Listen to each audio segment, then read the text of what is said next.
সৃষ্টির মূল উদ্দেশ্য আসলে প্রতিবন্ধী মানুষের মধ্যে আত্মমর্যাদা বোধের চেতনা জেগে উঠুক, প্রতিবন্ধী মানুষ স্বাধীনভাবে জীবনযাপনের যে চর্চা সেটা করুক। এই চর্চার মধ্য দিয়েই আমরা একীভূত সমাজ বাস্তবায়নের লক্ষ্যে হাঁটছি।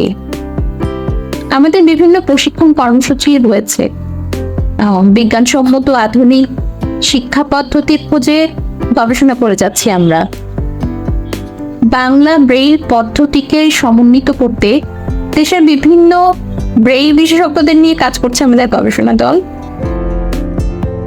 এছাড়া বাংলা ইশারা ভাষায় সহজবোধ্য পাঠ্যক্রম তৈরির লক্ষ্যেও গবেষণা চলছে।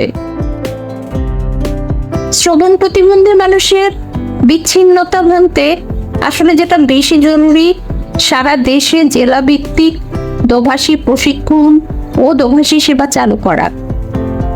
আরেকটি গুরুত্বপূর্ণ বিষয় অর্থনৈতিক অন্তর্ভুক্তি।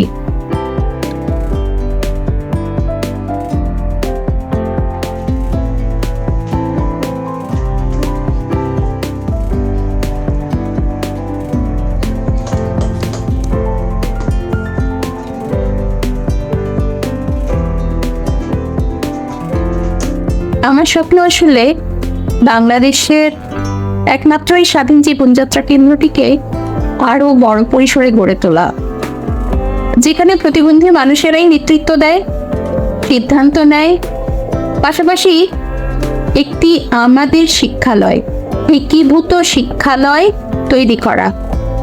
পৃথিবীব্যাপী অনেক ইন্ডিপেন্ডেন্ট লিভিং সেন্টার আছে, যেখানে প্রতিবন্ধী মানুষকে স্বাধীন ও স্বনির্ভর হতে শেখায়, তাদের প্রশিক্ষণ দেয়, পরিচালনা করে। আমরা প্রায় এক যুগেরও বেশি সময় ধরে এই পাইলট প্রকল্প পরিচালনা করে যাচ্ছি। হাতে কলমে কাজ শেখাচ্ছি, যেন সমাজের মূল স্রোতে চাকরির বাজারে আত্মবিশ্বাসের সাথে পাল্লা দিতে পারে। এখানে প্রতিবন্ধী তরুণদের কম্পিউটার প্রশিক্ষণ, অফিস ম্যানেজমেন্ট প্রশিক্ষণ দেওয়া হচ্ছে সকল ধরনের, যেমন শ্রবণ, দৃষ্টি, শারীরিক, বুদ্ধি, অটিস্টিক, এমনকি একেবারেই প্রান্তিক অনেক গুরুতর প্রতিবন্ধী মানুষের জীবনকে সাবলীল করার চেষ্টা করছি আমরা। দৃষ্টি প্রতিবন্ধী মানুষের সাথে শ্রবণ প্রতিবন্ধী মানুষের ভাবের আদান প্রদান, স্পর্শ ভাষার চর্চাও আমরা করি। বহুমুখী প্রতিবন্ধী মানুষ এই কেন্দ্রে স্বাধীন জীবনযাপনের দীক্ষা নিচ্ছে। চট্টগ্রামের বিভিন্ন দিক থেকে, দেশের বিভিন্ন জেলা উপজেলাগুলো থেকেও প্রতিবন্ধী মানুষেরা এখানে আসছে। এখানে একপাশে থাকার ব্যবস্থা আছে, যারা দূর দূরান্ত থেকে আসছে তারা থেকে কাজ করছে, কেউ কেউ আসা যাওয়া করে কাজ করছে। একদল প্রাণবন্ত তরুণের নিরলস প্রচেষ্টায় শুরু হয়েছে আমাদের কারু ও হস্তশিল্প বিভাগ।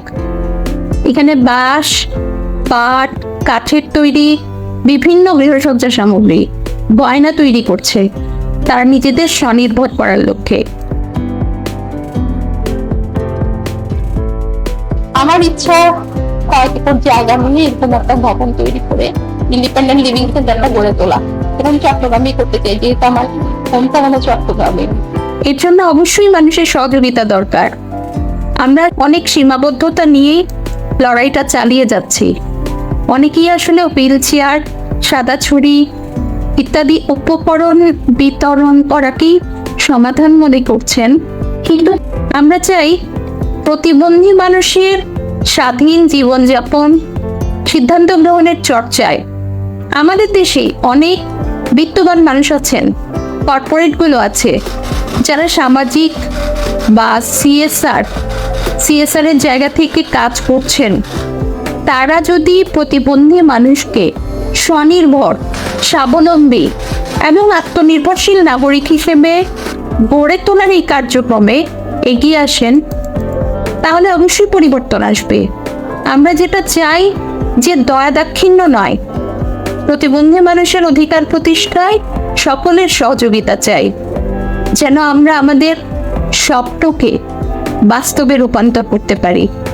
প্রতিবন্ধী নাগরিক বান্ধব একটি বাংলাদেশ গড়ে উঠবে, এটাই আমাদের প্রত্যাশা।